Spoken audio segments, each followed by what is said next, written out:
Hello, girls, guys, or otherwise. This is Rich with your Witchy Wednesday. This week we are talking about Amethyst.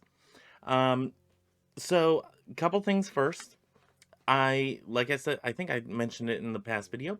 I do want to do these videos. I want to kind of month by month go with stones and then herbs, stones then herbs. So next month we're going to go into the herbs. So I'm going to just pick out some things. I do want to, both with the stones and herbs, um, pick out things that are generally able to be found, whether they're in your kitchen at a local, with regards to the stones, at a local decoration shop, or maybe even Walmart, depending on if your Walmart carries them. Something that's relatively inexpensive, easily to be found, that you can use in your daily practice. So, uh, let's see. A couple other things that need to be said before I go any further. Thank you to our patrons on Patreon. We have Sophia, we have Linda, and we have a new patron, Tyler. Thank you, Tyler, for coming on board as part of the Patreon patron group. Wow, I'm just going to leave all that in there. Uh, if you look behind me, you will see something different. I have spent a couple of days cataloging my Christian and pagan and anything really religious or spiritual type of books. So I have categorized them, and actually not categorized them, but I put them on the bookshelf in order of alphabetical order by last name of the author, if there is an author's last name, stuff like that.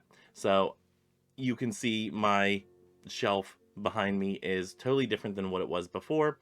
You can also see more of the area around me, such as this thing that is not supposed to be in the shot. There we go. Um, because I took off some of the cropping features that I had on there to really show off the bookshelf and whatnot. And we have to be able to see our little mascot witch.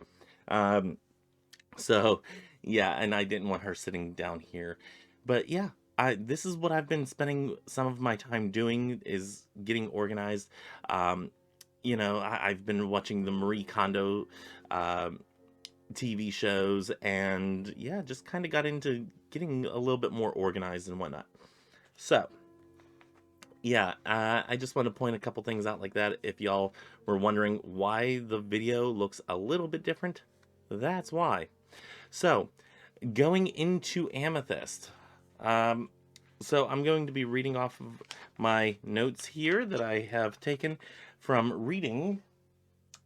Now I can easily find it. Love is in the Earth by Melody, who we lost in 2020 or 2021. I think it was 2021 that we lost Melody. Same time, wasn't that the same? Yeah, it was the same year that we lost Judy Hall too, I think. So yeah, R.I.P. Melody and Judy Hall. Two crystal gurus, as far as I'm concerned. So anyway, we're going to get into Amethyst. I'm going to just go ahead and show my Amethyst there.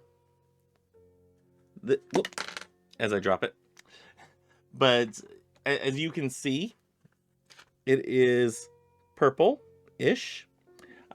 This is one that you would normally find, small, tumbled, is easily accessible at a lot of, metaphysical shops. A lot of rock shops will have amethyst fairly cheap. You can also find it at local flea markets, stuff like that. I actually have a rock guy that is at our local flea market and has a ton of rocks. So, something you might not find as often is a big cluster. Now this one's a little dusty. I wanted to run it under some water before bringing it out to show, but y'all get what you get with regards to how things are dusty or not dusty. But yeah, it's got a little dust on there, but you can still see the deep purple. And I did try to dust it off with a rag, but yeah, it didn't really get into all the little cracks and crevices. So yeah, I need to run it under some water. But anyway, It is a variety of quartz. It usually comes in a deep purple, such as this one, or in a more lavender, like a pale lavender, like this one. So you can always see it, or kind of pinpoint it out, because it's usually the purple stones that a lot of places have. It stimulates the heart chakra as per Melody. Now, I will disagree with that a little bit. I think it deals more with the crown chakra, and I'll get into that a little bit later. Um, it provides a calming effect. So if you're sitting there holding your amethyst and just meditating with it, you're gonna get a little bit more calm. The color purple a lot of times is a lot more of a calming type of color. So that's one way to remember that. Stroking it brings energy emissions, is what she says. Now, I don't know exactly what she means, except like in meditation, if you're sitting there and using it kind of like a worry stone, which I do have a worry stone. I believe it's in my garage at my eBay station, that is amethyst, and I think that's where that's at. But I think that she means more like if it's a worry stone and you're sitting there stroking it like that, that it brings energy emissions, so it will start letting off energy and whatnot, is what it sounds like. She doesn't go into much detail on that, so a little bit hazy on what is meant by that. It's the stone of spiritual contentment. So this is about being content with where you are, who you are, how you are in the universe. So, this stone just kind of is just happy little stone. Being content where it's at. Um, this stone is just a happy stone. It transmutes lower energies, and that's one reason that it's a happy little stone, is that it transmutes energies that are lower. So it kind of does similar to the citrine that we talked about in the past video, where it will take the energies and it will make the negative into a positive. It will it'll transmute it. It'll change it into something a little bit more positive, a little bit more uplifting. She says, quote, "It balances the energies of the intellectual, emotional, and physical bodies and provides a clear connection between the earth plane and other worlds." End quote. I think this is a good way of putting this into words, that it brings everything into balance. Your intellectual, your emotional, your physical selves. It kind of just balances it all out, puts everybody on the same page, so there is no misunderstanding. She also says it clears the aura and stabilizes and transmutes any dysfunctional energy located in the body. So if you have something that's wrong with you, sitting with your amethyst, you can run it along your body. This is one of the things that you can do in your daily practice. If you're somebody that has an injury, and I actually have another amethyst right here, so it's a little bit larger of an amethyst. If you're, say, having headaches, you sit with your amethyst right like this, and you run it along where the headache is. Not a medical professional. If this is something that requires a medical professional, please seek that out. I don't want to be getting confused with be giving medical advice. That's not what I'm doing here. But if you have like a slight headache, try it out. Let me know how it works for you. I have heard of people who have broken their ankle or sprained their ankle. I think it was that they broke their ankle and they had an amethyst cluster that they rested their ankle on during the healing process. They've gone to the doctor, gotten a cast and everything, and their ankle actually healed up much faster than what the doctors thought. So yeah, stuff like that. Not an expert, not a health professional, but I'd say try it out, as long as if you are accompanying that with logical, medical advice as well. So try it out. Let me know how it goes. Let's see where we are. She also says that it bestows stability, strength, invigoration, and peace. This goes kind of hand in hand with what she says before about providing a calming effect. Um, Bestowing stability, strength, invigoration, and peace, I think, kind of go hand in hand with um, the calming effect. If you have stability, invigoration, and peace, then you're going to have a calming effect. I'm just looking to see if I have another piece of amethyst in here. No, I do not. I have a little box on my desk of stones that whenever I cleaned out my desk, I found. So, well, rediscovered, let's say. I have stones like in cubby holes everywhere. It's a thing. Um, it's great for meditation and activates the crown chakra. This is what I was talking about before, that I would associate this with the crown chakra a lot more than I would associate with the heart chakra. To me, the heart chakra is a green chakra. Um, the green stones and whatnot work for that. However, she says it works for the heart chakra. Who am I to argue? Just not in the way my mind works. For me, anything that is crown chakra or connecting with the higher planes of existence is purple. It is amethyst. It is working, in that realm, that purplish realm, as the chakra systems go. So, anywho, let's move on there. But she says that is great for meditation. Absolutely. You want to connect to somebody or something on another plane of existence, pull out your amethyst, sit there and meditate with this rock. It will help in opening up your third eye. It'll open up your crown chakra. Make sure that you do other chakra work prior to doing this type of work whenever you're connecting with other with other planes of existence and whatnot, especially in meditation. Make sure you open up those other chakras first, because then you won't get that lightheaded feeling. You won't get that weird wonky feeling. I don't know how to describe it other than that lightheaded feeling. Yeah, it's really not good for you. She also says that it is one of the stones on the breastplate, which I do want to get this out.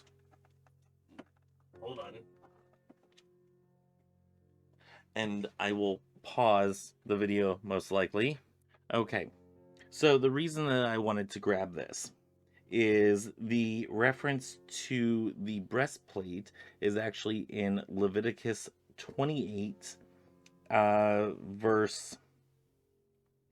Let me see here. Sorry, should have done this prior. Verse 17, let's say.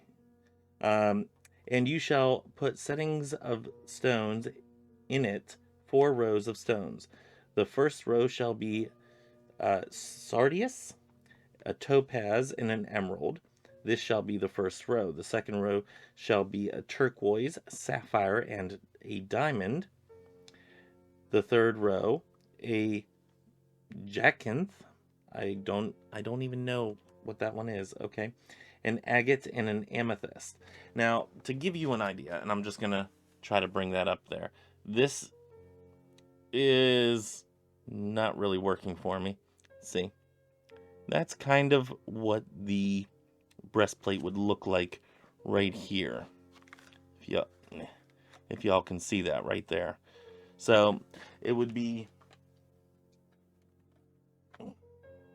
what would they say, 4 rows with 3 in each row, or anyway, yeah, and then the 4th row is beryl, and onyx, and a jasper. Okay, cool. So yeah, and I don't see a citrine in there, which I was informed by last week's research that citrine was in there. So yeah, maybe that's one of the ones we have different words for now than what was back then, and I kind of want to look into that now. So couple things that need verification there. Thanks for looking that up now. Anywho, let's move on. So whenever she's talking about a stone in the breastplate, that's what she's talking about. So the next note that I have is that it protects against psychic attacks and transmutes energy. So this would be a great stone to have at an entryway, especially if you have a cluster. Now, if you put this near the door and you're in the broom closet, so to speak, this looks like a fantastic piece of decoration. It looks nice and airy, looks kind of hippie-ish, but not too hippie-ish. It looks very clean, very down to earth, and it's pretty. So it's something that you can have in your decor that doesn't draw suspicion. Same thing with a citrine. If you have a citrine by your door for money, then fantastic, great, nobody's the wiser. If you have an amethyst there, same thing, great, nobody's the wiser.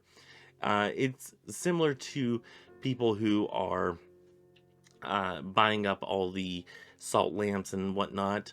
I love a good salt lamp. But it's like that where, they'll have it in a room because it looks pretty, it looks nice, it has a nice ambiance about it. So same thing if you are in the broom closet and you have this next to your front door or wherever you walk in from, the main entrance of your home whenever you're coming in the house. This will just take any of the negative energy, and you can always set your car keys on it and whatnot. How great would that be? I don't even have car keys with me right here. But say, you had some money and whatnot, this is a money clip, and you just set that on there. You can tell people, hey, this is a place where I have for my money, for my car keys, so I don't lose them. Easy way to explain it, right? So, good thing for that. But at the same time, that it is, it's protecting you. It's protecting against the psychic attacks. It's protecting against the negative energy that might come through. It kind of acts as a filter. It also assists in a simulation of new ideas. So this is one that if you have it in an office setting, if you have maybe a smaller cluster about that big, that is sitting on your desk at work, and you have little meetings and whatnot, maybe you have it there, maybe you just have little rocks like this and you just have them in a little bowl because it looks cute. Nobody needs to know. You just have them there because they look cute and it's fun to look at them and see how aesthetically pleasing they can be. So this would actually help in assimilating new ideas or making new ideas cohesive to everybody. So in an office setting, if you are all sitting there brainstorming, this gets everybody on the same page. It helps balance everybody out. This also goes along with the balancing of the where was it here? The intellectual, emotional, and physical bodies. So it kind of talks to those different parts of ourselves, and it assimilates all the ideas so everybody's all on the same page. All of our different intellectual, emotional, physical, all of that is all on the same page. The next thing is realignment of the energy bodies. So this is similar to whenever we looked at citrine with it's bringing everything, it aligns all the different astrological bodies, the emotional, the physical, the intellectual, all the different auric fields of ourselves. It will help realign all those energies so we are all working together.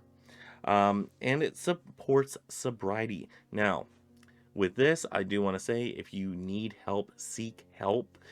These are only aids. They are not a be-all, end-all.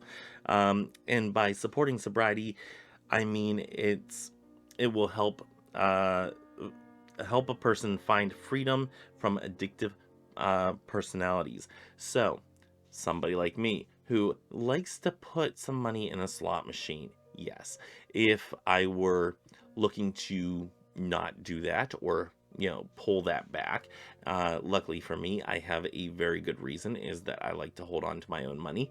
But if I'm going to a casino and I really have that urge to spend more than what I've brought, maybe bring an amethyst with me, to sit there and say, okay, you know what? Let's bring this back. Let's rein this in. Let's be a little sober-minded about this. I only brought so much for a reason. I still have bills and whatnot. If I'm looking to quit smoking, definitely going to be sitting here with my Worrystone Amethyst. Um, if you're drinking a little too much, take some time out whenever you would be partaking in that beverage, and sit and meditate with an amethyst for a while. Again, this is not supposed to be a substitute, a be-all end-all for a larger issue. It is just merely an aid to assist you. So please don't take this as a be-all end-all. For those numerology people out there, this stone resonates to the number 3, or vibrates to the number 3. So if you have a lot of 3s in your numerology, this might be a stone that you want to consider working with a little bit more. It just helps everything be cohesive. So a little thing with that. That's all that I have on my notes. Now, I gave a couple details on how you can utilize this in a witchy broom closet way. So, like I said, if you're in the broom closet, have this near your front door. Fantastic for that. That type of thing. Office setting, having it on your desk would be fantastic. Meditation, sitting there with it and meditating on it to communicate with the higher realms and whatnot would be fantastic. Now, some other ways that you can utilize this is in spell work, such as your crystal grids. Crystal grids would be fantastic for amethyst because it kind of makes everything work together. And if you put it on the outside of a crystal grid, say this is, actually, let's do this. So you have your citrine here. Let's say this is actually probably quartz, because that would be a common one. And you want everything inside the crystal grid to be nice and harmonious. Get a couple amethysts, put it on the outside, probably at the cardinal directions is where I would put them. And that in and of itself is surrounding the working that is going on. So it is only pulling in good energy, and it is only going to let out good energy, positive vibes, and that will help make a difference in your day-to-day life. As long as if you keep on going to the crystal grid and working it and whatnot, charging it up. Now, another thing that you can do is, if you are, let's say, less than sober, putting these, again, in the same situation of, being around, and putting in some other ones that help with whatever you're trying to overcome. Different stones that might help draw you back from a certain act. Let's say this is an easy one. For a sex addict, if you realize that this is an addiction, a problem in your life, then maybe put in a rose quartz, because it's more about the love than the lust. And then along the outsides, put amethyst, in order to bring in that positive energy of love. So you're really seeking out something that is about an emotional connection rather than a physical connection. Doing something like that would help.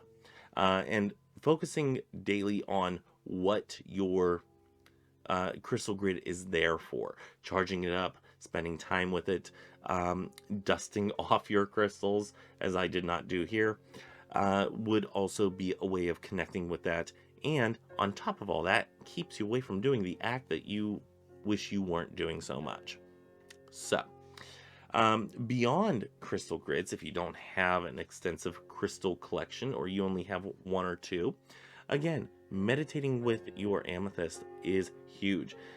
Whenever I meditate with a crystal, I like to sit there with it in front of me and just stare at it. Now, I'm trying to do that and trying to look at the screen at the same time, but I will stare at it and I'll start looking at all the little different inclusions in here, and I'll just kind of follow along, and get lost in meditation following those little inclusions. You can sit there for hours doing this with just one rock. Trust me, I've done it. You can really get, let's say, overly fascinated with a certain rock and the intricacies of said rock. I've sat there many a times just looking into a rock and seeing all the different parts of it, and then sometimes you get a little message that comes to you while you're in that meditative state. So whether those messages come from the crystal itself or whether or not they come from outside influences such as spiritual beings and whatnot, I'll let you decide on that. But either way you slice it, I think it's beneficial. Now, another thing that you can use amethyst for is something very, very simple. You can sleep with this. Putting it in your pillowcase, and sleeping with it, under your head can definitely help. I would suggest something small. And if you are worried about losing your said crystal, don't be afraid to stitch a little pocket in your in your pillowcase, that thing. One way to do that is to take a little tiny cut of where the channel for the pillowcase is, cut that a little bit, and then sew a little pocket in there so it's kind of hidden, kind of subdued. And yeah, I mean, y'all see your pillowcases, you know what's best for you. Or you can just get a very, very simple, if I can get my drawer open here, I have stuff all over the place right now. But something that you can get is a very simple bag.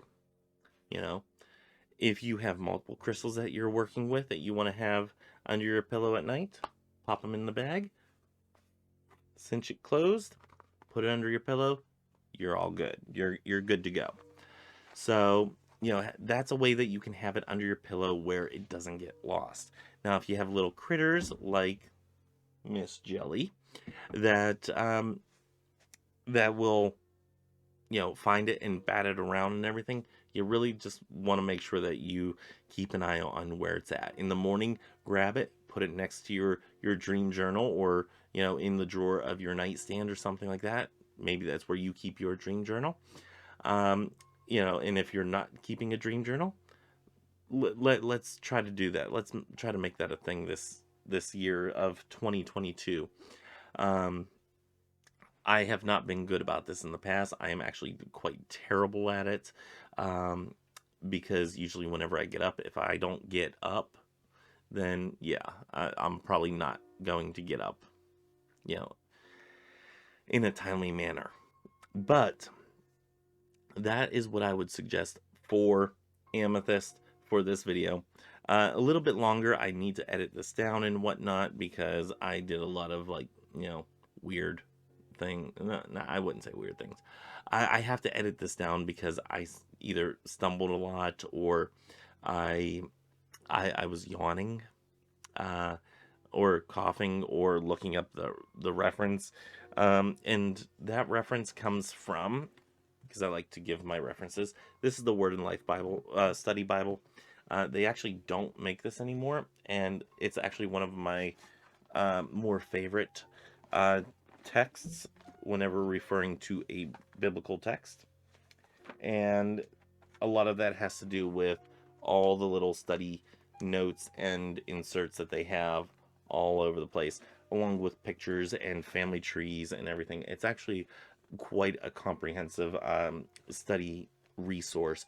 So, yeah, I do like this one for that. And it's pretty heavy duty. It's been around for quite some time. I've had this since...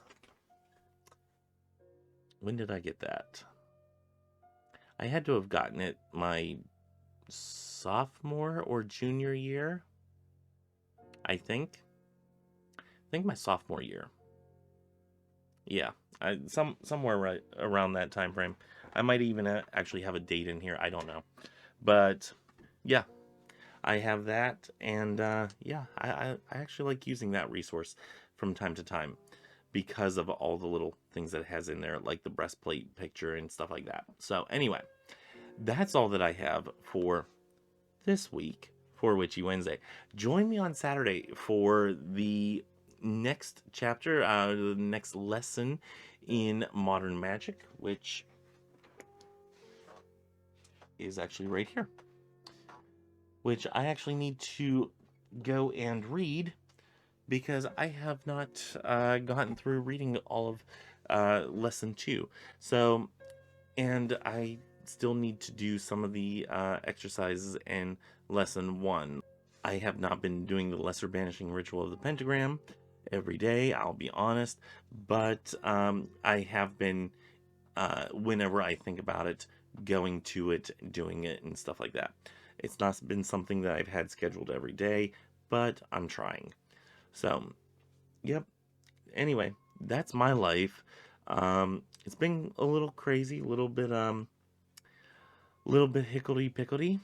I'm attempting to get my life kind of organized for this 2022 year, just physically organized. Everything else is kind of falling into place a little bit here and there, but physically getting things organized is a thing that I'm trying to do. So, what are y'all doing? Are you playing with your amethyst? Is that something that you do? Have you worked with the amethyst before? If so, how have you worked with it? Did I mention it or did I miss it? The way that you work with it. What else? What else? What else? What other questions do I have? I don't know. I think this is about the time that I need to just stop the video rather than rambling on. So until next time, may you have love, hugs, and ladybugs. Bye-bye.